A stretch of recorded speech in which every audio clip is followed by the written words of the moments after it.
Bentrovati al meteo. Alta pressione dunque sarà un sabato all'insegna del bel tempo e di un clima davvero molto mite. Vediamo nel dettaglio la situazione del 26 ottobre. Sul Veneto sarà ampiamente soleggiato su tutti i settori, il cielo sarà sereno o al massimo con poche nubi a carattere sparso, specie sui monti del Bellunese.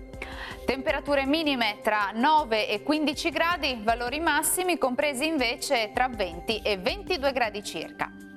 Situazione sostanzialmente identica anche sul Friuli Venezia Giulia, con tanto sole dappertutto e cielo sereno. Non sono previste piogge particolarmente degne di nota. Temperature minime tra 10 e 16 gradi, massime comprese invece tra 21 e 22 gradi. Uno sguardo infine al Trentino Alto Adige, anche qui sarà bel tempo, il cielo sarà sereno o al massimo poco nuvoloso. Diamo uno sguardo anche in questo caso alle temperature, le minime si attesteranno intorno agli 11 gradi, le massime tra i 23 e i 24 gradi circa. Bene, dal meteo di Antenna 3 per ora è tutto, grazie per l'attenzione e arrivederci.